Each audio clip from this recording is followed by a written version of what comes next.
Phase 1 phase 2లోనేమో రైతుల వివరాలు గ్రామాల వారీగా ఇచ్చారు. ఫేజ్ 3కి వచ్చేసరికి బయటపడుతుంది కదా ఎవరికైంది ఎవరు కాలేదు అని చెప్పి మోసం చేయడానికి రైతుల వివరాలు గ్రామాల వారీగా ఇవ్వకుండా బ్యాంకులకు పంపించేసిండ్రు. ఊర్లకు పోతే ఏమవుతుంది?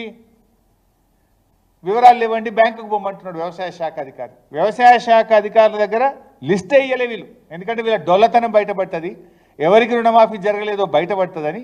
ఫేజ్ 1 ఫేజ్ 2లోనేమో రైతుల వివరాలు గ్రామాల వారీగా ఇచ్చి ఫేజ్ 3కి వచ్చేసరికి బ్యాంకులకు పంపిరు తప్ప ఏఈఓల దగ్గర వివరాలు లేవు. ఇలా రైతు రుణమాఫీ ఎగ్గొట్టడానికి ఈ ప్రభుత్వం 31 సాకులు చూపించింది. 31 సాకుల్లో ఒకటి రేషన్ కార్డుది మీకు సాక్ష్యాధారాలతో సహా చూపించాను. రెండవ కారణం ఫ్యామిలీ. ఇలా ఇది చాలా ఆశ్చర్యకరం, నిజంగా మీరు కూడా వింటే నవ్వుతారు. మా నియోజకవర్గంలో నల్ల మనెమ్మ వారి భర్త గారు 2010లో చనిపోయారు. నల్ల మనెమ్మ గారు నారాయణరావుపేట గ్రామం. ఈ అమ్మగారికి 1,30,000 అప్పు ఉంది బ్యాంకులో, యూబీఐ బ్యాంకులో 1,30,000 అప్పు ఉంది. అయితే రుణమాఫీ కాలే ఈమెకు. వ్యవసాయ శాఖ అధికారుల దగ్గరికి పోయింది, నాకు రుణమాఫీ కాలేదు అంటే, మీ భర్త చనిపోయింది కదా, మీ భర్త ఆధార్ కార్డు తీసుకురాపో అన్నారట. వీళ్ళ భర్త చనిపోయిందేమో 2010లో, ఆధార్ కార్డులు ఎప్పుడు ఇష్యూ అయినాయి?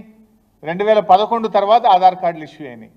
నా భర్త చనిపోయినాడు, ఈ ఆధార్ కార్డు పద్ధతే లేదు, నేనేడికెళ్ళి ఆధార్ కార్డు తేవాలంటే, ఆధార్ కార్డు లేకపోతే నీకు రుణమాఫీ కాదుపో అంటుండ్రు.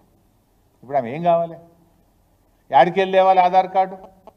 భర్త చనిపోయింది 2010లో, 15 ఏళ్ల కింద భర్త చనిపోతే ఇప్పుడు ఆధార్ కార్డు లేదు, నీ భర్తకు ఆధార్ కార్డు లేదు కనుక నీకు రుణమాఫీ కాదుపో అంటున్నారట. ఇగో ఇది ప్రభుత్వ తీరు. ఇంకో విషయం, కుంబాల సిద్ధారెడ్డి గారు, ఈయన వయసు 51 సంవత్సరాలు.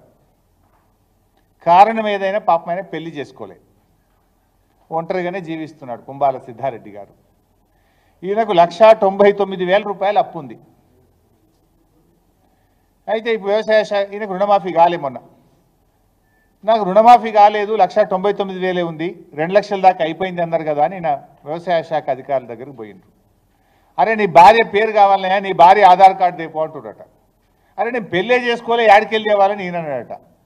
భార్య లేకపోతే నీకు రుణమాఫీ కాలిపోతుండట.